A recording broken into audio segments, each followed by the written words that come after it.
Good morning, everybody. Have a seat. Have a seat. Welcome to the White House. I know it's a little warm. One of my favorite things about this job is that I get to spend some time with remarkable young people from all across the country. It inspires me. It makes me feel good.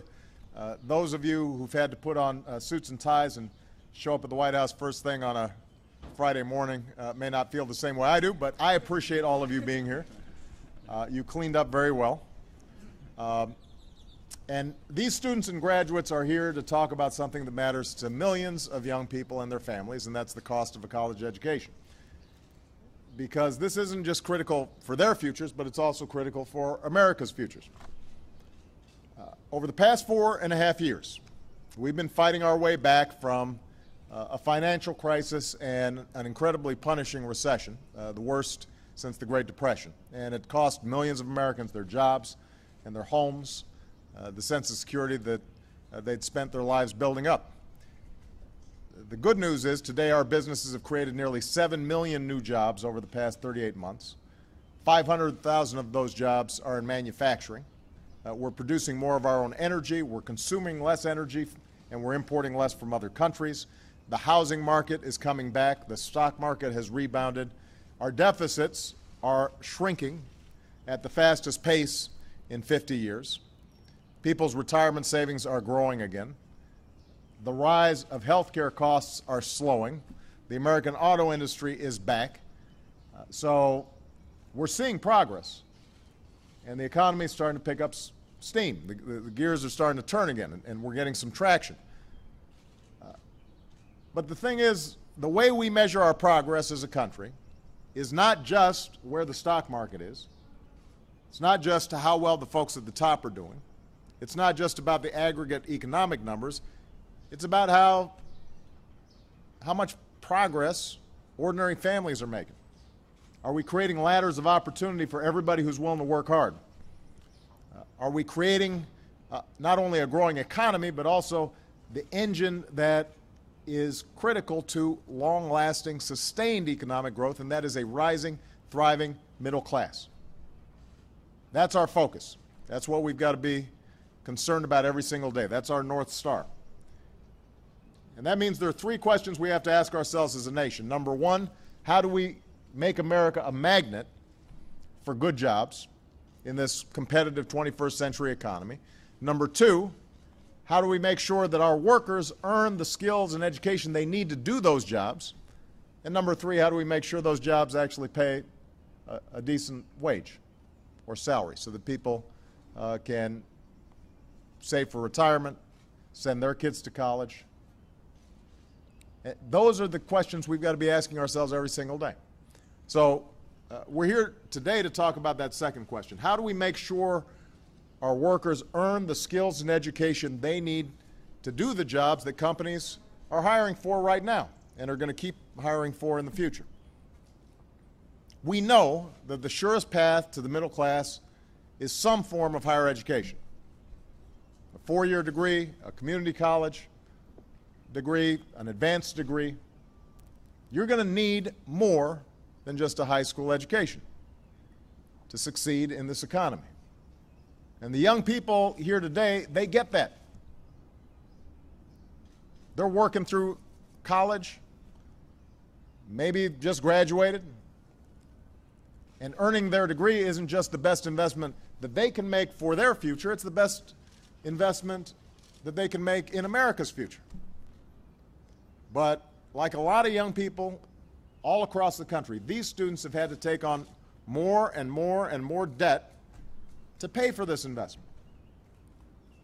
Since most of today's college students were born, tuition and fees at public universities have more than doubled. And these days, the average student who takes out loans to pay for 4 years of college graduates owing more than $26,000. How many people are on track here for $26,000? And that doesn't just hold back our young graduates, it holds back our entire middle class, because Americans now owe more on our student loans than we do on our credit cards. And those payments can last for years. even decades, which means that young people are putting off buying their first car or their first house, the things that grow our economy and create new jobs. And I've said this before, I know this firsthand. Michelle and I, we did not finish paying off our student loans until about 9 years ago. And our student loans cost more than our mortgage. Right when we wanted to start saving for Sasha and Malia's college education, we were still paying off our own college education. And we were lucky. We had more resources than many. So we cannot price the middle class or folks who are willing to work hard to get into the middle class out of a college education. We can't keep saddling young people with more and more and more debt just as they're starting out in life. Now, the good news is over the past 4 years, my administration's done a lot to address this. Working with members of Congress, we've expanded student aid. We've reformed the student loan system. We've saved tens of billions of taxpayer dollars that were just going to big banks and made sure that the money went to helping more young people afford college. We made it easier to pay back those loans by passing a law that says you'll only have to pay 10% of your monthly income towards your federal student loans once you graduate. This is important to emphasize, by the way, because a lot of your peers, a lot of young people don't know this. Under existing law that we passed, you never have to pay more than 10% of your income in paying back your federal student loans, which means if you want to be a teacher, you want to go into a profession that does not pay a lot of money but gives you a lot of satisfaction, you are still capable of doing that and supporting yourself. We unveiled a new college scorecard that gives parents and students the clear, concise information that you need to shop around for a school with the best value for you. And I've made it clear that those colleges that don't do enough to keep college costs down should get less taxpayer support. So we're doing what we can, but here's the thing. If Congress doesn't act by July 1st, federal student loan rates are set to double. And that means that the average student with these loans will rack up an additional $1,000 in debt. That's like a $1,000 tax hike. I assume most of you cannot afford that. Anybody here can afford that? No. Now, if this sounds like deja vu all over again, that's because it is. We went through this last summer. Some of you were here. It wasn't as hot. I don't think we did this event outside. But we went through this, and eventually Congress listened to all the parents and young people who said, don't double my rate. And because folks made their voices heard, Congress acted to keep interest rates low. But they only did it for a year, and that year is almost up. So the test here is simple. We've got to make sure that federal student loan rates don't double on July 1st.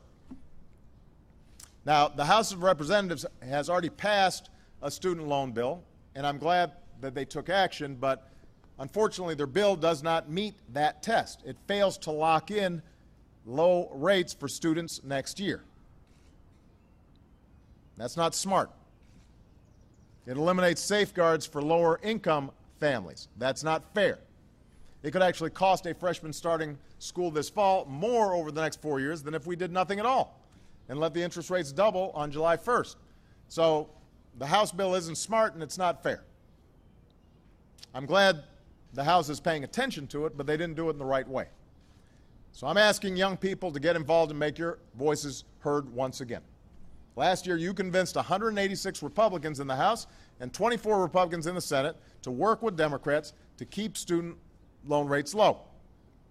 You made something bipartisan happen in this town that's a powerful thing. You guys were able to get Democrats and Republicans to vote for something that was important. So this year, if it looks like your representatives have changed their minds, you're going to have to call them up again, or email them again, or tweet them again, and ask them what happened, what changed. You're still taking out these loans. You're still facing challenges. Remind them that we're a people who help one another earn an education because it benefits all of us. During the Civil War, Lincoln had the foresight to set up a system of land-grant colleges. At the end of World War II, we set up the GI Bill so that people like my grandfather could come back from a war and get an education. All these things created the greatest middle class on earth.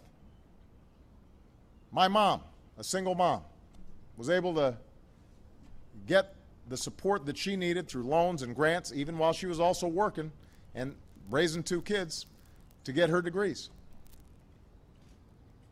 I'm only here, Michelle's only right over there on the East Wing, because we got great educations. We didn't come from privilege. And we want to make sure that the next generation has those same opportunities, because that has been good for the country as a whole. It's up to us now to carry forward that tradition. Higher education cannot be a luxury for a privileged few. It is an economic necessity that every family should be able to afford, every young person with dreams and ambitions should be able to access, and now's not the time for us to turn back on young people. Now's not the time to slash the investments that help us grow. Now's the time to reaffirm our commitment to you and the generation that's coming behind you.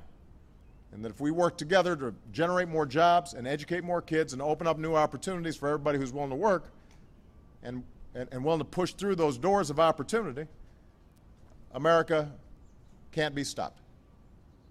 All right, so I'm putting my faith in you. Let's work together. Let's get this done by July 1st. Thank you, everybody. God bless you. God bless America.